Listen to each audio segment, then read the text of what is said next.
je vais vous parler de mon expérience de mars-avril dernier, où je suis allé en Ukraine. Alors, la principale question qu'on me pose le plus souvent, en fait, c'est comment et pourquoi je me suis retrouvé dans le plus gros conflit en Europe depuis la Seconde Guerre mondiale.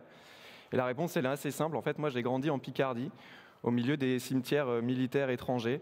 Et je pense que c'est quelque chose qui m'a beaucoup marqué, de voir en fait tous ces jeunes au siècle dernier qui sont venus mourir sur nos terres pour défendre une certaine idée de la liberté et la souveraineté de notre nation. Et quand le conflit a éclaté en Ukraine au mois de février, j'ai ressenti qu'en fait on devait, par rapport à ces jeunes-là, d'aller aussi défendre la liberté d'un peuple, de nos voisins, d'un peuple qui est un de nos amis. Et du coup, je me suis renseigné auprès de ma faculté pour savoir si c'était possible, dans le cadre de mon internat, de pouvoir faire partir là-bas. Je me suis rendu compte que c'était possible dans le cadre d'une mission humanitaire de 2 mois. Donc je me suis renseigné notamment sur les réseaux sociaux et je suis entré en contact avec un anesthésiste réanimateur français qui était d'origine ukrainienne, qui avait de la famille à Kiev en fait, et qui était parti là-bas pour aider dans les hôpitaux. Du coup, il m'a dit que c'était possible de venir aider, mais en fait, si on voulait venir aider, c'était pas possible de le faire depuis la France. Il fallait se rendre sur place, contacter les gens, rencontrer les gens. Et principalement, ce qu'ils recherchaient, c'était des gens en fait, pour faire des évacuations sanitaires sur le front. Donc j'ai acheté du matériel médical, j'ai pris ce que je pouvais à l'hôpital, notamment du matériel de perfusion. Et je m'étais dit que j'allais essayer de l'apporter là-bas dans des hôpitaux pour prendre contact et voir ce que je pouvais faire là-bas. Du coup, je suis arrivé le 19 mars, donc à l'ouest, ici à Lviv, qui est la ville la plus occidentale, donc assez éloignée des combats.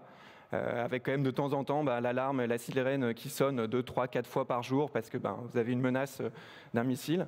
Je suis resté quelques jours pour en fait organiser mon trajet pour aller à Kharkiv, où je voulais en fait aller déposer le matériel que j'avais à l'hôpital régional de Kharkiv, parce que c'était une des zones en fait les plus éloignées et les plus difficiles d'accès en fait pour l'aide occidentale. Donc je savais que là-bas les besoins étaient très importants. Du coup, j'ai pu, donc là-bas, vous changez d'ambiance tout de suite. La ville est quasiment déserte. Dans la partie nord de la ville, vous avez des combats tous les jours, et vous êtes à peu près 30 km de la frontière russe. Donc pareil, c'est des pénuries d'essence, c'est une problématique dès que vous arrivez dans la région pour le soutien logistique. Du coup, j'ai pu rencontrer le directeur de l'hôpital là-bas, en fait, qui m'a redirigé lui plutôt vers Kiev, où en fait il existait un bataillon de volontaires ukrainiens, mais aussi avec des étrangers. Donc c'était la deuxième partie de mon voyage ici, où je suis arrivé vers la fin mars. Vous pouvez voir du coup une photo ici de mon équipe. Donc à quoi ça ressemble un anesthésiste réanimateur civil qui s'engage? C'est ça, c'est Dima. On avait 2 paramédics également ici et en fait un Canadien qui s'occupait de la sécurité de notre équipe. Donc on était sur des équipes de 4 ou 5, ça dépendait. Et après du coup j'ai été déployé dans la région de Zaporijjia, ici à Pokrovsk, pendant 3 semaines sur la deuxième phase en fait du conflit. Puisque quand je suis arrivé à Kiev, les Russes étaient encore présents, mais à la fin de cette semaine-là, les Russes avaient quitté la région pour se redéployer plus dans le sud, dans le sud-est. Du coup, à Kiev, principalement, qu'est-ce qu'on a fait? C'est se préparer en fait au combat, c'est s'entraîner. Donc, on s'entraînait sur les guidelines américains qui s'appellent le Tactical Combat Casualty Care. Principalement, notre temps, on l'occupait à ça, et de temps en temps un peu de logistique.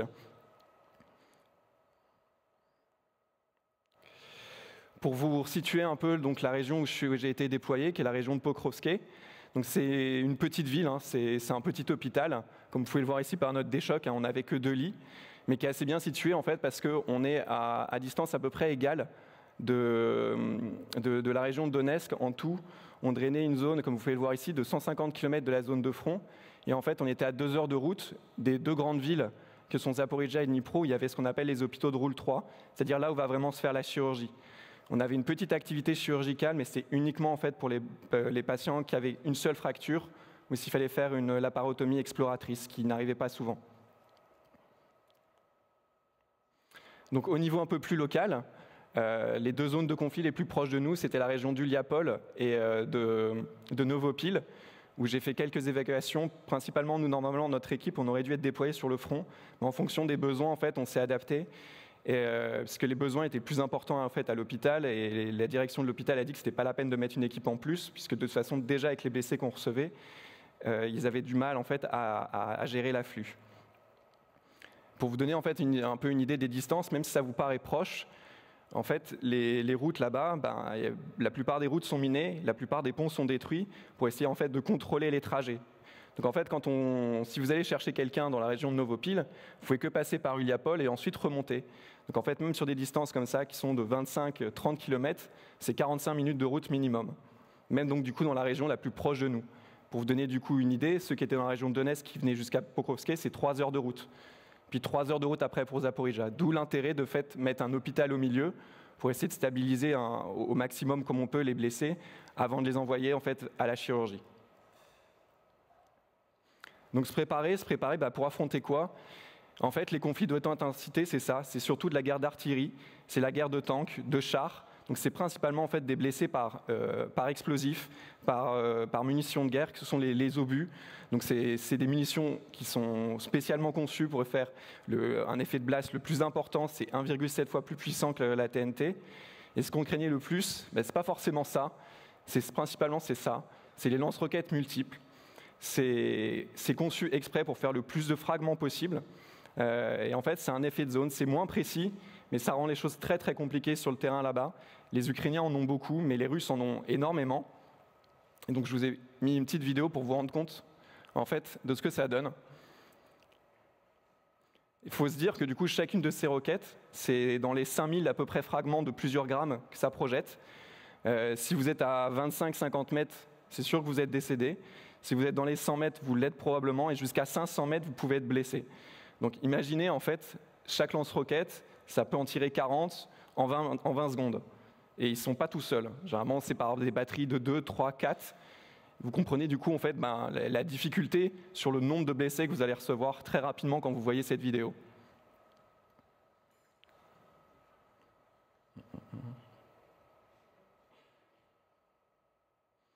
Donc comment on prend en charge les blessés sur le terrain?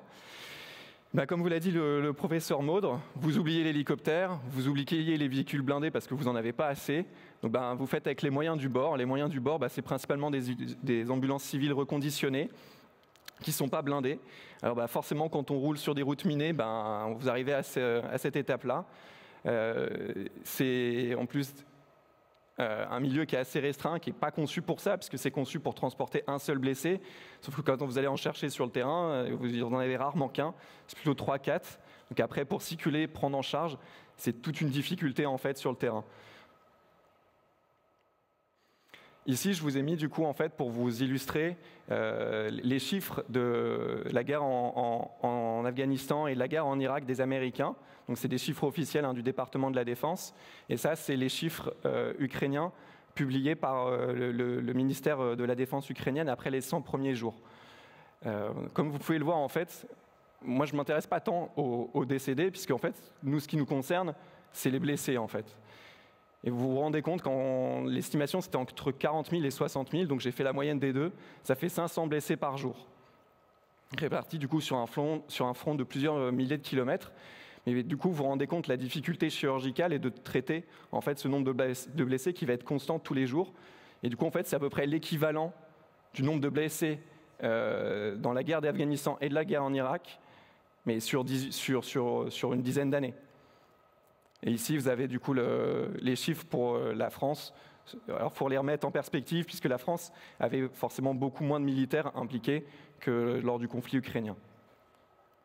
Mais ça vous donne un peu un ordre d'idée. Donc, quand j'étais à Pokrovsk, j'ai essayé de tenir en fait un espèce de journal avec l'ensemble des bilans lésionnels des patients que je voyais. Donc ici, je vous ai remis ça en fait sur une sorte de graphique. Donc, c'est que ceux que j'ai vus. C'est pas ceux qui sont passés par l'hôpital de Pokrovsk.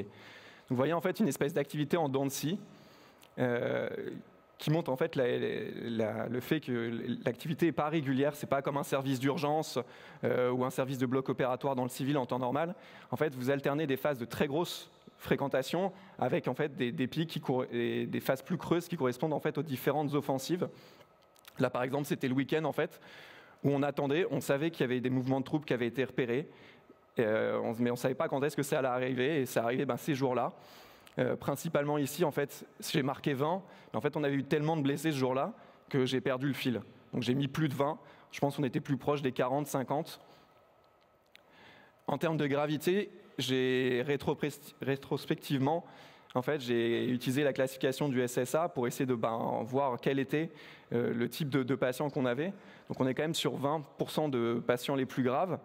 et 15% de patients qui sont dits T4, qui sont les patients dépassés, c'est-à-dire soit les décédés, soit les traumatismes crâniens graves, qui représentent à peu près la moitié de ces patients.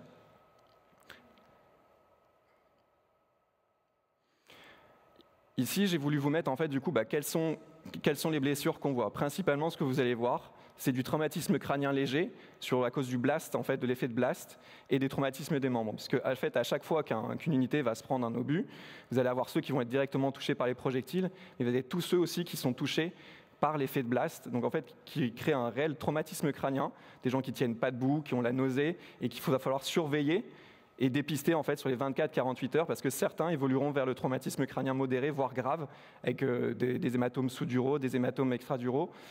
Donc tous ces patients-là, en fait, il fallait qu'on les examine d'abord pour savoir ceux qu'on allait envoyer à Zaporijjia, qui auraient peut-être besoin d'un scanner et d'une surveillance plus rapprochée. Et après, c'est énormément de traumatismes périphériques, pour la simple et bonne raison que déjà, les militaires, là-bas, c'est pas comme dans le civil ou les attentats qu'on a pu voir à Paris, c'est des gens qui ont déjà une protection balistique. Donc déjà, la plupart des balles et la plupart des projectiles ne passent pas sur le thorax, ça peut que passer sur le côté. Et on a vu très peu de traumatismes abdominaux pour la simple et bonne raison que je pense que la plupart sont déjà morts sur le terrain. Comme les délais de prise en charge sont très très longs, les traumatismes abdominaux, généralement, c'est des gros chocs hémorragiques et vous ne les verrez jamais arriver jusqu'à l'hôpital, la plupart. Donc, ce que j'ai voulu vous illustrer ici un peu, quelle est la difficulté de la prise en charge des patients. Naturellement, ce qu'on pourrait penser, c'est cela. C'est ce qui est le plus choquant, c'est ce qui est le plus visible. Cela, en fait, au fond, on sait que c'est grave. Une fois que vous avez réussi à stopper l'hémorragie, même si c'est un peu compliqué, vous êtes obligé d'aller mettre des clans, de toute façon, vous êtes sur du damage control. La jambe, on va la couper, le bras, on va le couper. Ce n'est pas forcément ceux qui sont le plus difficiles et ceux que vous allez voir le plus souvent. Ce que vous allez voir le plus souvent, en fait, c'est des espèces de polis criblés comme ça, où parfois l'évaluation de l'hémorragie est un peu plus insidieuse, avec en plus le fait que vous allez, au fur et à mesure du temps, vous allez acquérir un certain biais. À force de voir des patients comme ça, vous allez beaucoup sous-estimer ceux-là, et c'est ceux-là qui vont vous prendre le plus de temps, d'essayer de chercher quelles sont les fractures, de nettoyer toutes les plaies, de tout examiner, de retirer en fait les fragments qui sont restés. Donc au final, c'est ces patients-là qui vont nécessiter des temps de chirurgie un peu plus longs et des examens plus difficiles. Donc la prise en charge dans notre déchocage, qu'est-ce que c'était? C'est relativement simple, c'est relativement basique. C'est beaucoup au final de soins plus paramédicaux et de secouristes qui prennent en fait au final le plus de temps. Ce n'est pas le fait de réaligner le membre et de mettre en fait le plâtre. C'est de vérifier les garrots, de découper les vêtements, de nettoyer chacune des petites plaies que vous avez pu voir. Nous, on utilisait de l'eau oxygénée. Alors ça pique un peu, mais ça a l'avantage de nettoyer le sang avec l'eau en réalité. Sur des patients comme ça, polycriblés, vous risquez de passer à côté de blessures. On mettait de l'adénosine tranexamique. Nous, on faisait 2 grammes en fait. On faisait ce que les Américains font. On fait 2 grammes en fait sur à peu près 1 à 2 minutes. C'était 2 grammes de céfotaxime, pareil en IVD. Et on vaccinait. En fait, on mettait la toxine antitétanique pour tout le monde parce que la population ukrainienne est très peu vaccinée. Et après, pour l'analgésie, tout le monde avait le droit au moins à 100 mg de kétoprophène. Après, comme je vais vous en parler après, pour l'analgésie, c'était un peu en fonction de la bonne volonté du médecin anesthésiste qui était avec nous à Pokrovsky, en sachant que comme ils avaient peur en fait de manquer notamment de morphine, donc ça dépendrait vraiment des cas. C'est vrai que je pense une des grandes difficultés des prises en charge dans ce genre de milieu, c'est la prise en charge de l'analgésie où la plupart des patients étaient largement sous-traités.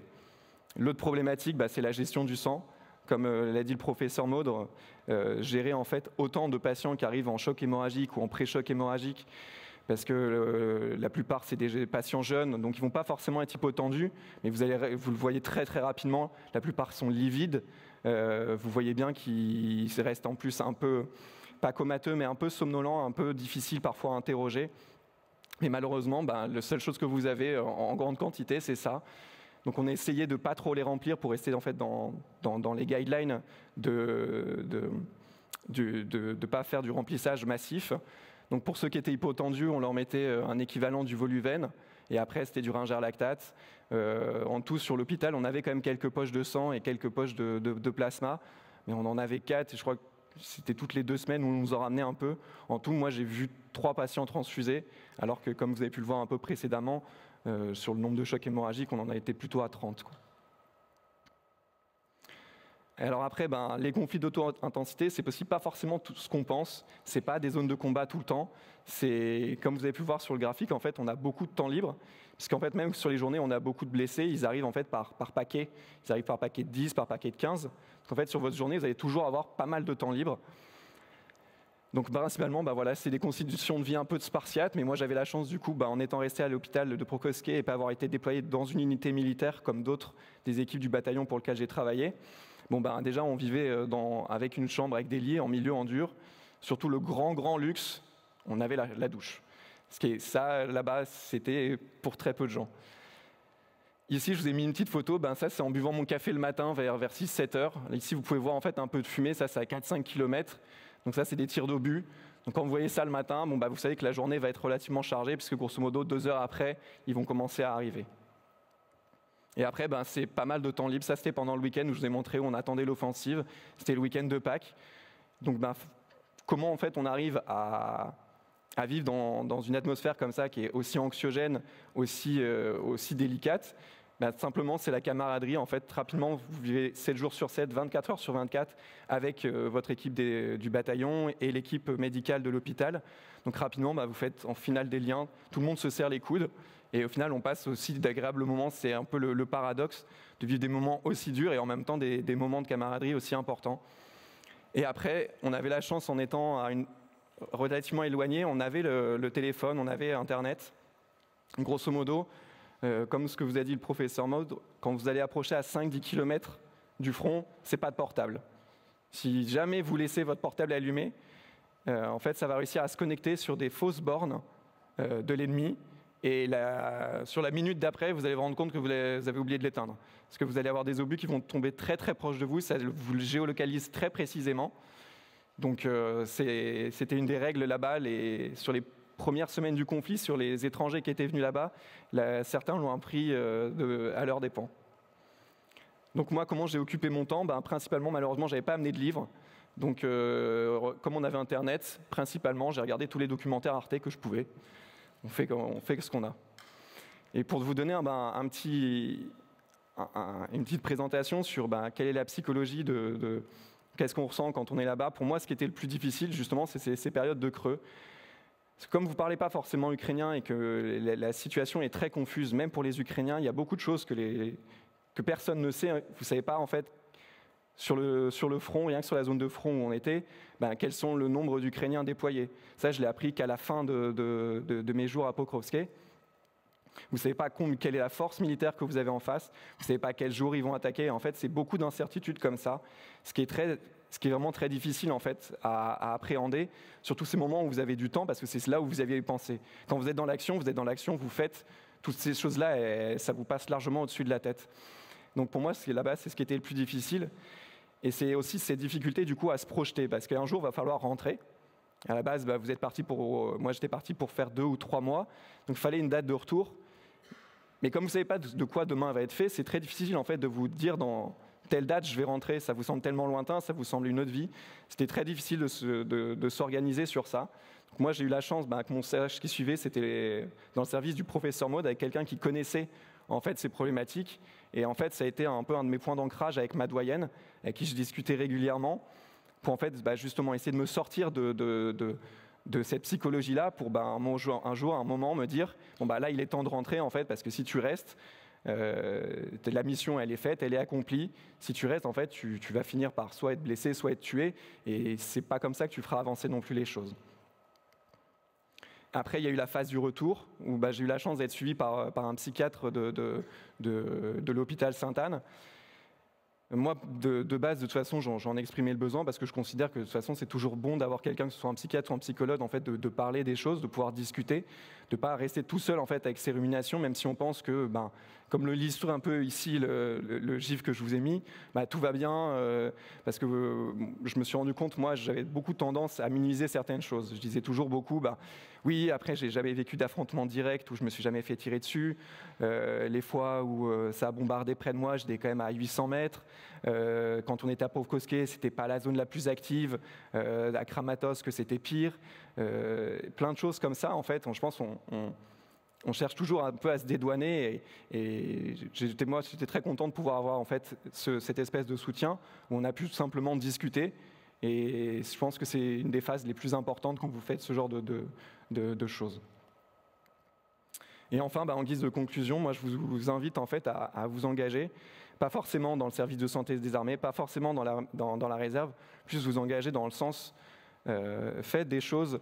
Vous êtes une des spécialités en fait vous êtes un peu une des élites pour moi de la médecine de France. Vous avez énormément de capacités techniques, de capacités théoriques.